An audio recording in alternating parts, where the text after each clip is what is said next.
एक बार की बात है। एक गांव में एक हवेली हुआ करती थी जो बहुत बड़ी हुआ करती थी और जिसमें एक परिवार रहता था। वो सारे लोग बहुत खुशी से रहते थे और साथ ही वो लोग हर त्यौहार में गांव के सारे लोगों को बुलाकर बहुत अच्छे से त्यौहार मनाया करते थे। सभी से बहुत ज़्यादा घुल मिल के रहते थे। लेकिन एक रात कुछ ऐसा हुआ जिसने पूरे गांव में सनसनी मच गई। हुआ कुछ ऐसा कि जो परिवार उस हवेली में रहते थे उनकी अचानक से उस हवेली में आग लगने के कारण उस हवेली में रहने वाले सभी लोगों की मौत हो जाती है।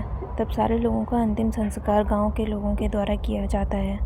क्योंकि उस परिवार का और कोई भी सदस्य नहीं था तो उनका अंतिम संस्कार करने वाला भी कोई नहीं था। इसीलिए उनका अंतिम संस्कार सारे गांव वाले करते हैं और फिर सारे लोग अपने घर चले जाते हैं। सारे लोगों के घर जाने के बाद रात के समय एक 24 से 25 साल का लड़का रात के करीबन 12 से 1 बजे के आसपास उस हवेली के पास से गुज़र रहा था। उसको पता नहीं था कि उस जगह में क्या हुआ था उस दिन, क्योंकि वो दूसरे गांव से आ रहा था अपनी बाइक पे। अचानक उस हवेली के पास गुज़रते वक्त एक बच्चे के रोने की आवाज़ आती है। वो उस आवाज़ को सुनकर घबरा जाता है, लेकिन 2 मिनट के बाद वो आवाज़ शांत हो जाती है। लेकिन फिर से एक बड़े इंसान की रोने की आवाज़ आती है। वो फिर से घबरा जाता है। वह उसी हवेली के पास खड़ा ही हुआ था। फिर वह आवाज़ भी शांत हो जाती है। फिर से एक औरत की रोने की आवाज़ आने लगती है। उनकी आवाज़ ऐसी आ रही थी जैसे वो लोग आग में जल रहे हों, और फिर वो आवाज़ शांत हो जाती है।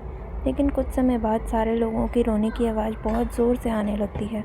उस लड़के का कान पूरा उनकी रोने की आवाज़ से गूंजने लगता है। उसके कान से खून निकलने लगता है। वो हालत उस रोने की आवाज़ के कारण बहुत ख़राब हो जाती है और अचानक उसके सामने वही जो लोग जलकर मर गए थे वही लोग आ जाते हैं, जिनका पूरा शरीर जला हुआ था और किसी का हाथ नहीं था, न किसी का पैर, और कुछ शरीर तो आधा पूरा जल चुका था। वो लड़का उन्हें देखकर वहीं बेहोश हो जाता है और वह सुबह दूसरे दिन उठा तो उसने देखा कि वह गांव में किसी के घर पर था और उसके आसपास कुछ गांव के लोग बैठे थे।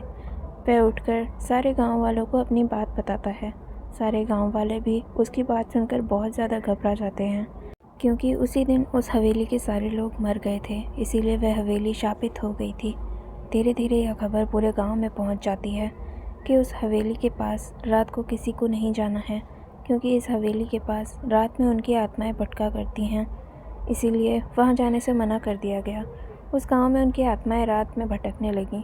सारे लोगों को अब अपने घर के आसपास वो आत्माओं की आवाज़ आने लगी। वह गांव पूरे तरीके से अब श्रापित हो चुका था, क्योंकि उस गांव में हर रोज़ कुछ न कुछ घटनाएं घटित होती रहती थी।